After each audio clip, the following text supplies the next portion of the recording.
सभी को मेरा नमस्कार। साथियों, आज हम इस वीडियो के माध्यम से आपके पाठ्यक्रम अनुसार इल्तुतमिश पर चर्चा करेंगे। इल्तुतमिश जो कि कुतुबुद्दीन ऐबक के बाद 1210 ईस्वी में दिल्ली सल्तनत का शासक बनता है और हम देखते हैं कि उसने किस प्रकार दिल्ली सल्तनत पर अपना 1211 ईस्वी से 1236 ईस्वी के बीच शासन किया। दिल्ली सल्तनत का वास्तविक संस्थापक इल्तुतमिश को माना जाता है, जो प्रारंभ में गुलाम का भी गुलाम रह चुका था। उसके लिए दिल्ली की गद्दी प्राप्त कर लेना और उस पर 25 वर्ष तक शासन करना कोई साधारण बात नहीं थी। इल्तुतमिश ने अपना जीवन अत्यंत हीनावस्था से प्रारंभ किया था, परंतु उसने कुतुबुद्दीन ऐबक के अधूरे कार्य को पूरा किया और उत्तर भारत में एक शक्तिशाली तुर्की साम्राज्य की स्थापना की। इल्तुतमिश के मुख्यतः 3 प्रमुख कार्य थे, जिसमें पहला नवस्थापित तुर्क राज्य को नष्ट होने से बचाना, दूसरा उसे संवैधानिक स्थिति प्रदान करना और तीसरा था दिल्ली की गद्दी पर अपने पुत्रों का उत्तराधिकार निश्चित करके अपने वंश को अपने वंश की स्थायी नींव डालना था। 1229 ईस्वी में खलीफा अल मुस्तसिर बिल्लाह ने ओसले इस्लामी शासक की खिलियत बेचकर उसकी सत्ता को धार्मिक और राजनीतिक मान्यता प्रदान कर दी थी। इस सफलता के कारण ही उसे दिल्ली सल्तनत का प्रथम सुल्तान कहा गया और वास्तव में 1206 से 1290 ईस्वी तक दिल्ली की गद्दी पर बैठने वाले 3 राजवंशों के शासकों में इल्तुतमिश का ही प्रथम स्थान माना जाता है। इल्तुतमिश के परिचय के बारे में हम देखते हैं कि इनका पूरा नाम शमसुद्दीन इल्तुतमिश था। यह मध्य एशिया के इल्बारी कबीले के तुर्क माता पिता से उत्पन्न हुए।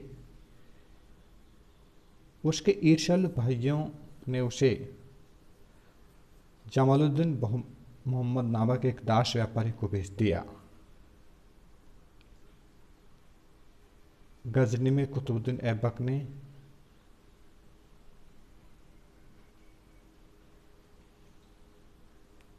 उसे जमालुद्दीन से खरीदा और हम देखते हैं कि 1205 ईस्वी में उसने खोखरों के विरुद्ध युद्ध में असीम वीरता और साहस का प्रदर्शन किया था, जिसके कारण मोहम्मद गोरी ने उसे दासता से मुक्त कर दिया। ग्वालियर की विजय के बाद उसे नगर का अमीर बनाया गया और इसके बाद उसे बर्न का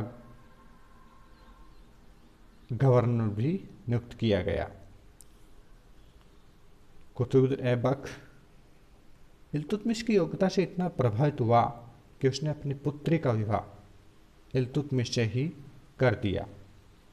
उसे बाद में बदायूं का सूबेदार नियुक्त किया गया और कुतुबुद्दीन की मृत्यु के बाद दिल्ली के नागरिक और अधिकारियों ने बदायूं के सूबेदार इल्तुतमिश को दिल्ली का सुल्तान बनाने के लिए आमंत्रित किया और यहाँ आराम शाह को पराजित करके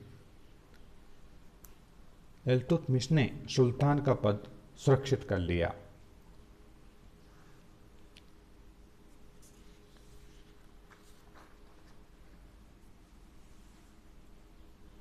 इल्तुतमिश का राज्यारोहण का आधार भी निर्वाचन था। दिल्ली के नागरिक और अधिकारियों का वो उम्मीदवार था और दिल्ली उस समय हिंदुस्तान का प्रमुख नगर माना जाता था। इसके विपरीत आराम शाह को केवल लाहौर के एक दल का समर्थन प्राप्त था, जो उतना महत्वपूर्ण नहीं था जितना कि दिल्ली का दल। इसके विपरीत हम देखते हैं कि इल्तुतमिश योग्य सेना नायक था तथा अच्छी ख्याति प्राप्त कर चुका था। राज सिंहासन प्राप्त करते समय वह गुलाम भी नहीं था, क्योंकि बहुत पहले ही कुतुबुद्दीन ने उसे दास्ता से मुक्त कर दिया था। इस्लामी कानून के अनुसार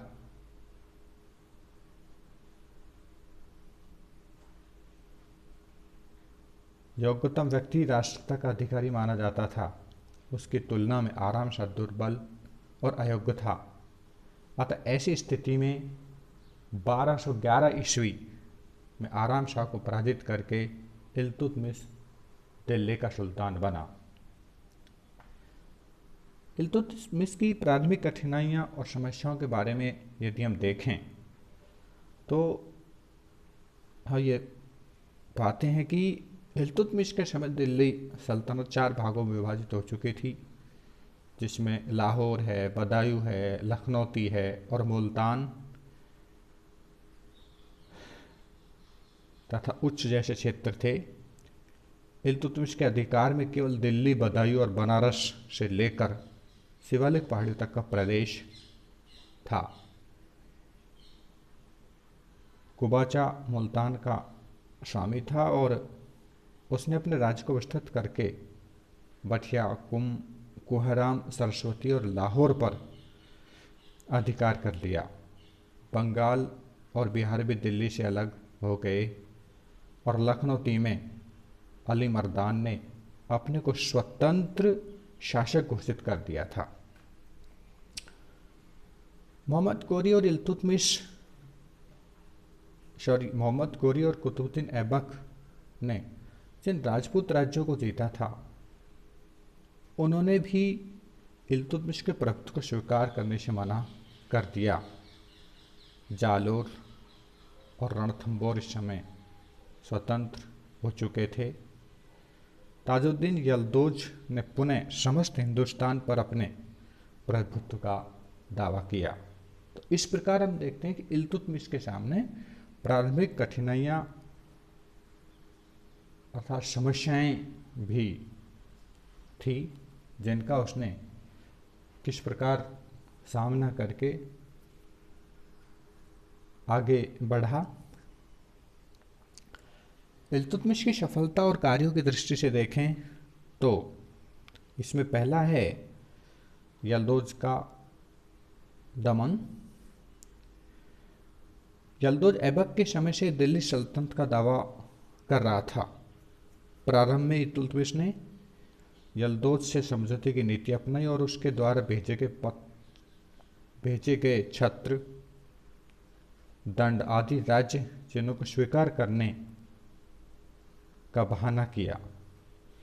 यल्दौज की सत्ता का दमन करने का अवसर इल्तुतमिश को 1215 ईस्वी में मिला, जब ख्वारिज्म के शाह ने गजनी पर अधिकार कर लिया तो यल्दौज भागकर लाहौर आ गया और उसने दिल्ली पर दावा किया।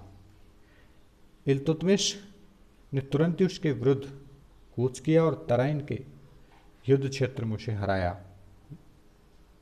और यल्दौज को बंदी बनाकर बदायूं भेज दिया गया, जहां उसकी मृत्यु हो गई। इस प्रकार दिल्ली का गजनी से संबंध विच्छेद पूर्ण हो गया और दिल्ली सल्तनत प्रभुत्व संपन्न हो गई। नंबर दूसरा, मंगोल आक्रमण का भय। 1220 ईस्वी में नवस्थापित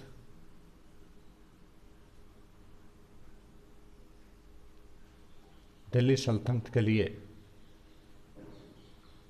मंगोल आक्रमण का भय उत्पन्न हो गया। चंगेज खां के भय से ख्वारिज्म का युवराज जलालुद्दीन मंगबरनी भागकर पंजाब आ गया। इसके बाद वह लाहौर की ओर बढ़ा और इल्तुतमिश के पास दूत भेजकर शरण देने की प्रार्थना की। इल्तुतमिश को ज्ञात था कि यदि मैं मंगबन्य को शरण देता हूं तो मंगोलों का आक्रमण और यह स्थिति दिल्ली के लिए आत्मघाती साबित हो सकती है। अतः इल्तुतमिश ने मंगबन्य को शरण देना नम्रतापूर्वक अस्वीकार कर दिया। इस प्रकार की दूरदृष्टापूर्ण नीति से इल्तुतमिश ने दिल्ली सल्तनत को नष्ट होने से बचा लिया। कुबाचा का दमन। जलालुद्दीन मंगबन्नी 3 वर्ष भारत में रहा। इल्तुतमिश से सहयोग न मिलने पर वो लाहौर से उच्च मुल्तान होता सिंध चला गया। इसका परिणाम ये हुआ कि इससे कुबाचा की शक्ति नष्ट हो गई। इस स्थिति का लाभ उठाकर इल्तुतमिश ने 1228 ईस्वी में कुबाचा पर आक्रमण करके लाहौर, बठिंडा, कुमराह पर अधिकार कर लिया। कुबाचा ने भागकर सिंध में बख्तर के किले में शरण ली। इल्तुतमिश की सेना ने बख्तर को घेर लिया। इससे कुबाचा इतना निराश हुआ कि वो सिंध नदी में डूबकर मर गया और मुल्तान और सिंध पर इल्तुतमिश का अधिकार हो गया। बंगाल की विजय। कुतुबुद्दीन ऐबक ने बंगाल पर दिल्ली का प्रभुत्व स्थापित किया था, किंतु उसकी मृत्यु के उपरांत बंगाल शासक अलीमर्दन ने अपनी स्वतंत्रता की घोषणा कर दी। वो अत्याचारी था, इसलिए खलजियों ने उसके उपरांत बंगाल शासक के विरुद्ध विद्रोह कर दिया और वध भी कर दिया तथा बंगाल की गद्दी पर हिस्मुद्दीन ऐवाज का अधिकार हो गया। इल्तुतमिश यल्दौज और मंगोल समस्या के कारण बंगाल की ओर ध्यान नहीं दे सका।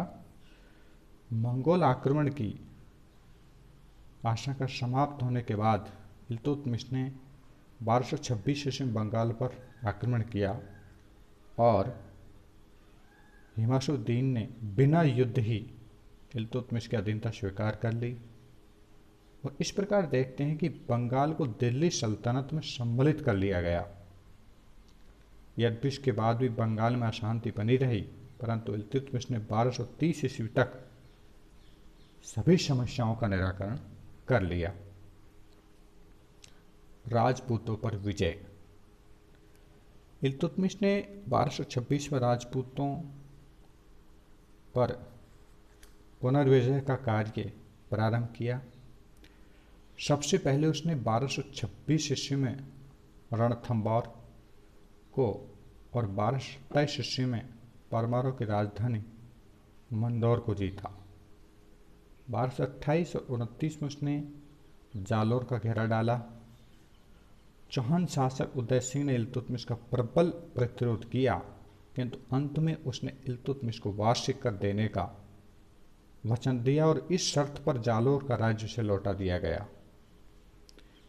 इसके बाद बयोना, थंगीर और अंत में अजमेर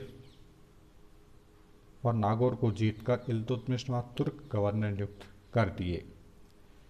1231 ईस्वी में इल्तुतमिश ने ग्वालियर जीता और 1234 और 35 ईस्वी में मालों पर चढ़ाई की, भिलसा और उज्जैन को लूटा और महाकाली के प्राचीन मंदिर को ध्वस्त कर दिया। इस प्रकार हम देखते हैं कि इल्तुतमिश द्वारा किस तरह से अपनी प्राथमिक समस्याओं के समाधान के लिए उसने किन किन शक्तियों को जीता और वहाँ अपना वर्चस्व स्थापित किया।